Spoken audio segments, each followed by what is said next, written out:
Buenas, el tema a tratar es competencias y deficiencias en el aula. Los integrantes son Carmen Andreina Jiménez, José Montesinos y mi persona, Ada Hernández. El contenido a tratar: haremos una introducción, definiremos los objetivos, diagnóstico en el aula, competencias en el aula, deficiencias en el aula y aprovechamientos de las diferencias individuales y grupales para posteriormente hacerles una pequeña conclusión. Introducción. En el aula hay una variedad de competencias y deficiencias que pueden afectar tanto a los estudiantes como a los docentes. Estas competencias se refieren a las habilidades y conocimientos que los estudiantes adquieren y aplican durante su proceso de aprendizaje, mientras que las deficiencias se refieren a esas áreas en las que los estudiantes pueden tener dificultad o limitaciones. Cuando hablamos de competencia en el aula, nos vamos a referir a esas habilidades cognitivas, emocionales, sociales y físicas que los estudiantes van desarrollando a medida que avanzan en su educación. Estas competencias pueden incluir capacidad de pensar críticamente, resolver problemas, trabajar en equipo, comunicarse efectivamente, ser creativos o tener una mentalidad de crecimiento. Por otro lado, las deficiencias en el aula pueden manifestarse como falta de concentración, falta de manejo del estrés, dificultad para regular emociones o dificultades en áreas académicas específicas como lectura, escritura o matemática. Es importante que los docentes conozcan estas competencias y deficiencias y saber que no son estáticas, es decir, que pueden variar de un estudiante a otro. Aquí los docentes van a desempeñar un papel fundamental en identificar y abordarlas, adaptando sus métodos de enseñanza y van brindando un apoyo adicional cuando sea necesario. Objetivos. Los objetivos serán tres, principalmente. El primero, identificar la importancia de la evaluación diagnóstica para optimizar el proceso de enseñanza-aprendizaje. 2. Reconocer las competencias y deficiencias individuales más comunes que se presentan en el aula. Y 3. Analizar las competencias y deficiencias de los estudiantes para potenciar su aprendizaje. Evaluación diagnóstica. La evaluación diagnóstica será un proceso valorativo en el que el docente aplica técnicas e instrumentos con el propósito de recopilar información respecto de conocimiento, estilos de aprendizaje, habilidades, intereses y actitudes, entre otras, de sus estudiantes. Va a constituir una primera aproximación a la situación real del estudiante. Esto le permitirá conocer los aspectos que requieren cambios para mejorar y los que deben estimularse y motivarse mediante las estrategias que el docente considere. ¿Cuál va a ser la finalidad de la evaluación diagnóstica? Dos, básicamente. La primera, entender el estado o situación real de la persona, es decir, del estudiante, en diferentes momentos de su proceso de construcción de conocimiento. Y dos, tomar decisiones que faciliten y mejoren ese proceso de construcción de conocimiento durante la formación integral del estudiante.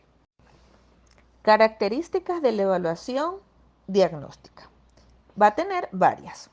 Es objetiva, va a ser ordenada, va a ser procesual, que implica la puesta en práctica de determinadas técnicas e instrumentos de recolección y análisis de esa información. Tiene carácter preventivo, ya que permite conocer habilidades, conocimientos, fortalezas, logros y oportunidades de mejora que se presenten en los estudiantes. Favorece la ejecución de acciones, medidas y programaciones específicas que permitan realimentar, reforzar y brindar seguimiento en nuestras clases. Y se puede aplicar en distintas áreas del proceso educativo, no solamente académica, también socioafectiva, psicomotora, y no necesariamente tenemos que abordar una de ellas. Podemos ser integrales y abordar varias. ¿Cuáles serán los propósitos de la evaluación diagnóstica? 1. Conocer el desempeño y logro de los aprendizajes previos requeridos para ese andamiaje de los nuevos aprendizajes. Aportar conocimiento para mejorar la práctica educativa y orientar la toma de decisiones prontas y oportunas, así como adecuar estímulos e implementar apoyos educativos. Y por último, ajustar el planteamiento didáctico de las características, intereses, habilidades y conocimientos de nuestros estudiantes, para así conocer el contexto y sus antecedentes, no solo socioeconómicos, también culturales, familiares y todo lo que tenga que ver con su aprendizaje. ¿Qué aspectos no deben entenderse por evaluación diagnóstica? No debemos hacer una calificación de los resultados obtenidos, es decir, colocar una nota o puntuación. Una prueba que evalúe todo lo aprendido por el estudiante durante un año o un semestre. Una prueba para tomar decisiones sobre si promoverlo o no. Y que sea un instrumento para justificar o argumentar los fracasos de los estudiantes. La evaluación debe ser, como su palabra lo dice, diagnóstica. Valoración integral del estudiante. Para valorar de manera integral al estudiante debemos abordar el área cognitiva, socioafectiva y psicomotora. Cognitiva respecto a los aprendizajes previos del estudiante. Socioafectiva, su nivel de adaptación personal, social, los recursos que utiliza. Y psicomotora, revisar equilibrio, coordinación visual, manual, neuromotriz, lateralidad, madurez de su sistema nervioso, memoria, organización espacial y esos distintos aspectos que abarcan el área psicomotriz. Diagnóstico en el aula. Para esto resaltaremos 5 puntos importantes. El primero será que el docente debe hacer una aproximación real del alumno. ¿Qué implica esto? Descubrir sus aspectos cognitivos, actitudinales y sus capacidades, es decir, actitudinales con P. El segundo es que hay que establecer una congruencia entre el quehacer docente con los requerimientos actuales de la educación. Es decir, a juro hay que conocer diferencias entre los estilos de aprendizaje, las capacidades y las habilidades de cada estudiante. El tercero es que en toda institución debe haber calidad educativa y esta calidad se muestra a través de la efectividad y la eficiencia del aprendizaje. Y para lograrla a esto hay que reconocer que no solo depende del estudiante, también depende de las estrategias y de la manera en que el docente también imparta sus conocimientos. 4. Cuando el ajuste es apropiado, el alumno va a aprender y progresar, cualquiera que sea su nivel. Pero si no se produce tal adaptación entre lo que el alumno es capaz de hacer y la atención que también le ofrece el docente, por supuesto se va a producir un desfase en el proceso de enseñanza y de aprendizaje. Y por último, como cita Castillo y Cabrerizo en el 2005, hay que hacer sugerencias e intervenciones perfectivas, ya sea sobre situaciones deficitarias para corregir y recuperar, o sobre situaciones no deficitarias para su potenciación, desarrollo o prevención.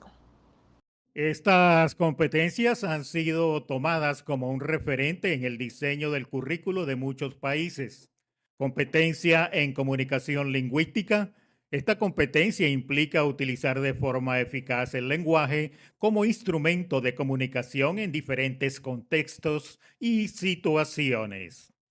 Competencia matemática. Es la habilidad para el manejo de los números, sus operaciones básicas, los símbolos y las formas de expresión y razonamiento matemático para la resolución de problemas relacionados con la vida cotidiana y con el mundo laboral. Competencia en el conocimiento y la interacción con el mundo físico. Implica interactuar con el mundo físico, tanto con sus elementos naturales como con los generados por la acción humana, de tal manera que se permita la comprensión de sucesos, la predicción de consecuencias y la actividad dirigida a la mejora y preservación de las condiciones de vida propia, de los demás y del resto de los seres vivos. Competencia digital y tratamiento de la información es la habilidad para buscar, obtener, procesar y comunicar información para transformarla en conocimiento. Competencia social y ciudadana se refiere a la comprensión de la realidad social en que se vive, así como la capacidad para cooperar, convivir y ejercer la ciudadanía de forma democrática y contribuir a su mejora. Competencia cultural y artística supone conocer, comprender, apreciar y valorar diversas manifestaciones culturales y artísticas, así como también utilizarlas como fuente de enriquecimiento y disfrute, y también considerarlas como parte del patrimonio de los pueblos. Competencia para aprender a aprender. Esta competencia implica disponer de habilidades para iniciarse en el aprendizaje y ser capaz de continuar aprendiendo de manera cada vez más eficaz y autónoma, de acuerdo con sus propios objetivos y necesidades. Competencia para la iniciativa personal y la autonomía. Dentro de esta competencia se incluyen habilidades y valores relacionados con la responsabilidad, la perseverancia, el conocimiento de sí mismo y la autoestima. La creatividad también, la autocrítica, el control emocional, la capacidad de elegir, de calcular riesgos, afrontar problemas y aprender de los propios errores. Entre los problemas de aprendizaje más comunes en el aula se pueden mencionar los siguientes. Hiperactividad. Se da cuando se presenta una actividad demasiado aumentada. Los alumnos no pueden permanecer sentados por más de 5 minutos en una misma actividad. Se distraen fácilmente, corren, presentan inquietud y por lo general el resto de la clase desvía su atención por las conductas que se presentan.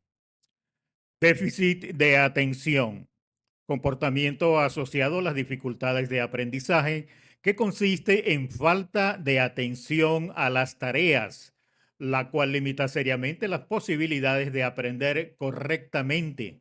Puede presentarse con o sin hiperactividad. Los problemas de hiperactividad y de atención son comunes entre los niños con problemas de aprendizaje y son característicos los que presentan déficit de atención con hiperactividad. Problemas de desorganización espacial y o temporal. Estos problemas se caracterizan por la dificultad que tienen algunos alumnos de manejar el espacio y el tiempo. Ejemplo, cuando se les dificulta decir qué está arriba y abajo o qué pasó antes y después. Dislexia. Se refiere a los problemas que se pueden presentar en la lectura. Se presenta cuando el estudiante omite letras, cuando cambia una por otra y cuando lee sin hacer ninguna pausa, sin acatar los signos de puntuación. Disgrafía. Son los problemas que tienen relación con los grafismos, es decir, se puede evidenciar desde que el alumno inicia su proceso de aprendizaje de la escritura. Son las dificultades presentadas al escribir. Puede observarse este problema en varias ocasiones desde que se inician los primeros ejercicios gráficos en el cuaderno o en hojas de trabajo. Disortografía. Se refiere a los problemas de la ortografía, está íntimamente ligada a problemas de lectura y escritura. Discalculia. Dificultad presentada en el desarrollo del cálculo aritmético, se evidencia en el desempeño escolar. Es la dificultad para interpretar o traducir los símbolos aritméticos. No se comprende la relación entre los conceptos y los símbolos numéricos. Aprovechamiento de las diferencias individuales y grupales. Dentro del salón de clases se debe tener la certeza de que todos los estudiantes son diferentes. Entre esas diferencias están el género, atributos físicos, la edad, identidad étnica, credo religioso. Además, hay que tomar en cuenta la forma de hablar y estructurar las ideas, el tipo de pensamiento, razonamiento, el estilo en que se expresan por escrito y otros comportamientos asociados al contexto dentro del salón de clase. Hay rasgos o características especiales que merecen ser estudiados con más detenimiento, como son motivación, necesidades e intereses, ansiedad, resolución de conflicto, inteligencia, cognición, estilos de aprendizaje. Cuando hablamos de motivación, este término constituye el motor del aprendizaje. Es un mecanismo que incita al estudiante a la acción de solventar su necesidad. Sus necesidades pueden ser fisiológicas, psicológicas. Además, determina el nivel de energía y la dirección que va a tomar este estudiante para actuar y solventar sus intereses. El interés es esa puerta principal del aprendizaje, pues a través de él se impulsa el accionar en función de alcanzar los objetivos y metas planteados.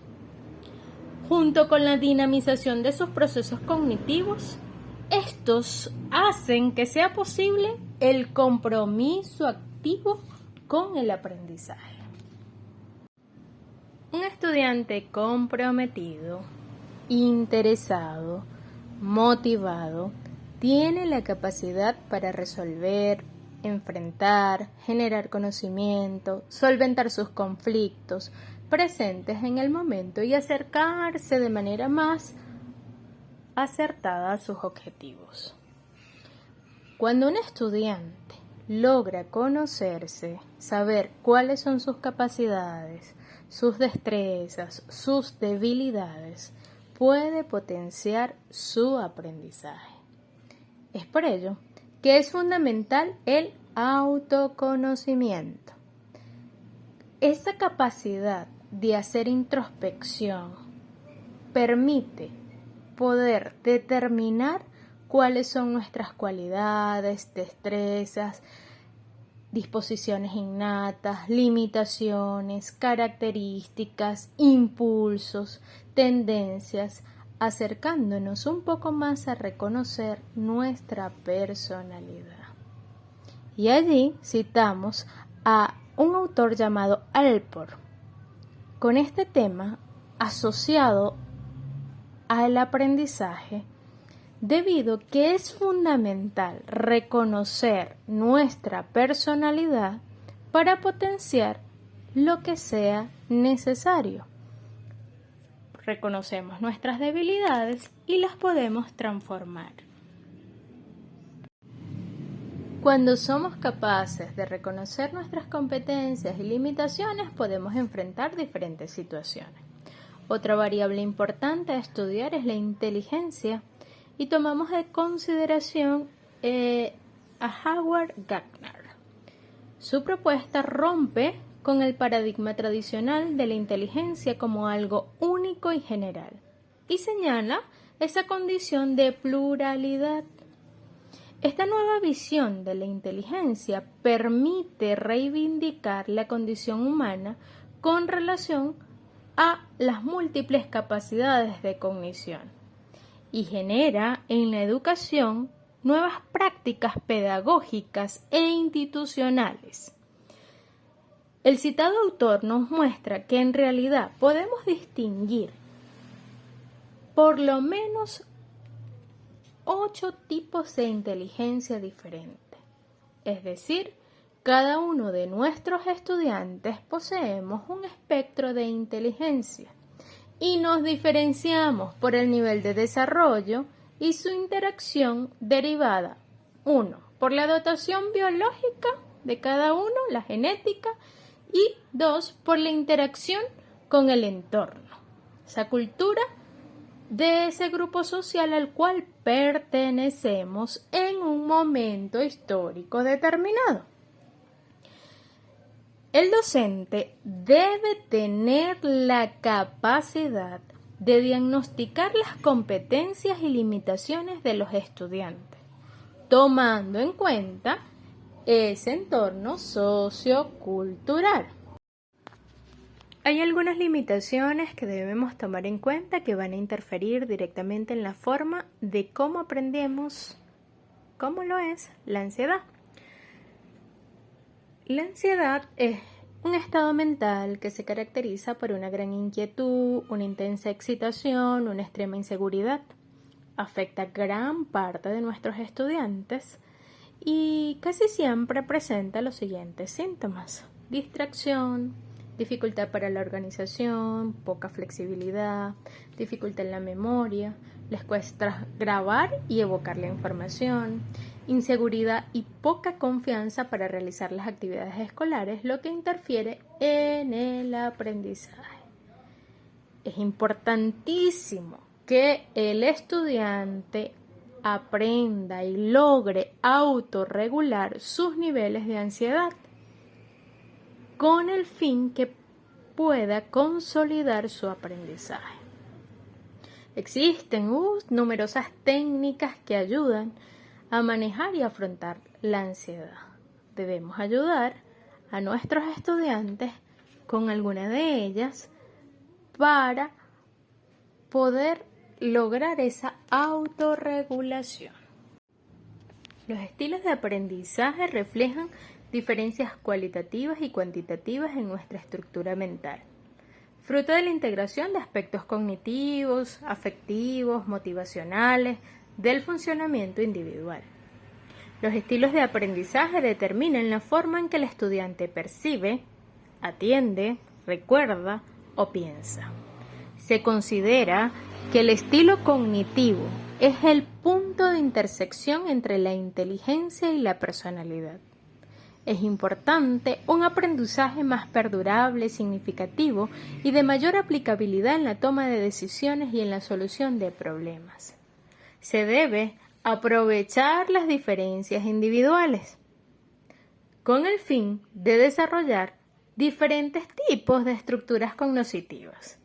Y esos tipos de estructuras podemos desarrollar procesos de razonamiento lógico, pensamiento inductivo, pensamiento deductivo, analógico, hipotético, analítico, sintético, estratégico, creativo, directivo y razonamiento práctico.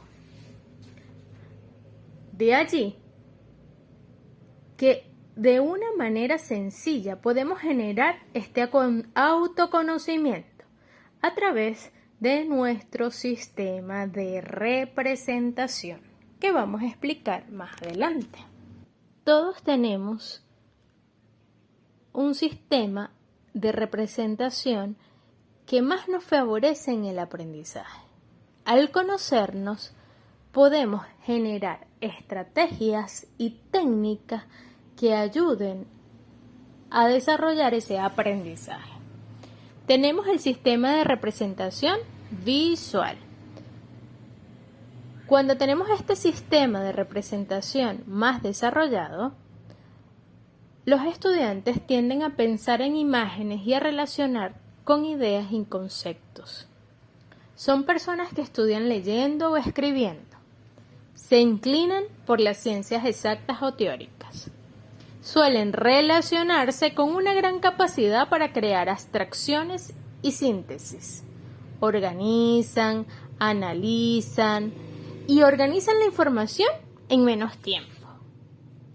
Piensan en imágenes y por lo tanto son capaces de asimilar mayor cantidad de información. Les gusta explicar mediante dibujos, esquemas, mapas mentales, siempre teniendo el contacto directo con el material de estudio. Les gusta analizar la información global para ir luego desglosándola en detalles. Cuando tenemos el sistema de representación auditivo desarrollado, presentamos las siguientes características. Se tiende a recordar la información rememorando una explicación oral. Hay necesidad de estudiar repitiendo en voz alta para memorizar. Se tienen grandes dotes verbales y sociales, disfrutan de debates, explicaciones de ideas, interacción. Captan la información paso a paso. Les gusta asociar la información de alguna historia. Las personas que tienen el sistema de representación kinestésico, este aprendizaje está más relacionado con las sensaciones y con los movimientos. Se debe tener en contacto con algún tipo de objeto. Aprenden haciendo. Suelen tener la necesidad de enfrentarse a desafíos nuevos y a destrezas manuales. Casi siempre buscan algún contacto con su interlocutor.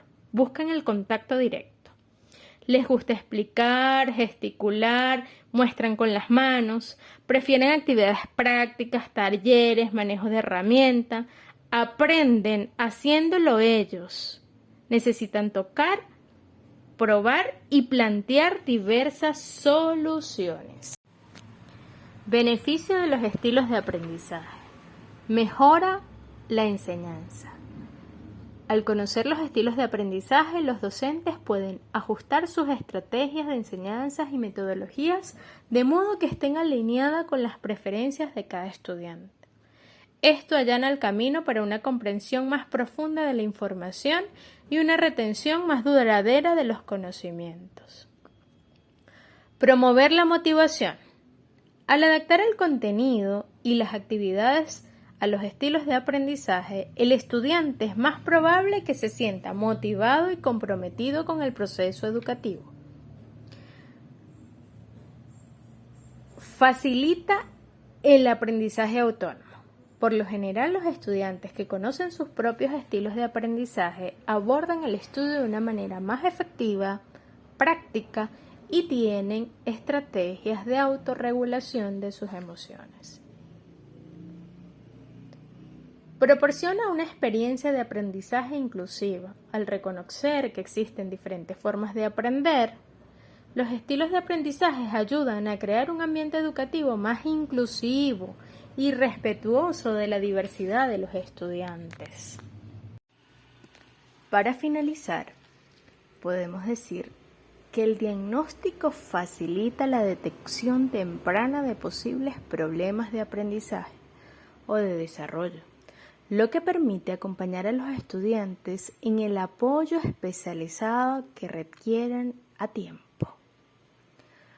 Un adecuado diagnóstico permite establecer con claridad las diferencias entre las expectativas de ingreso en relación con el proyecto pedagógico.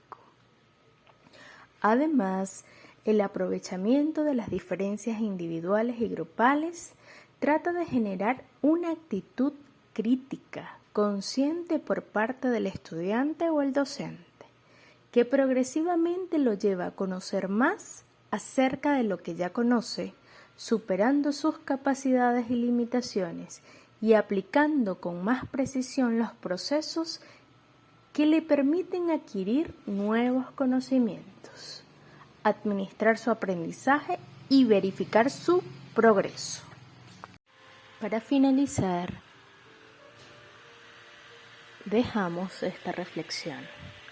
La buena didáctica es aquella que deja que el pensamiento del otro no se interrumpa y que le permite, casi sin notarlo, ir tomando la buena dirección. Enrique Galván. Muchas gracias por su atención.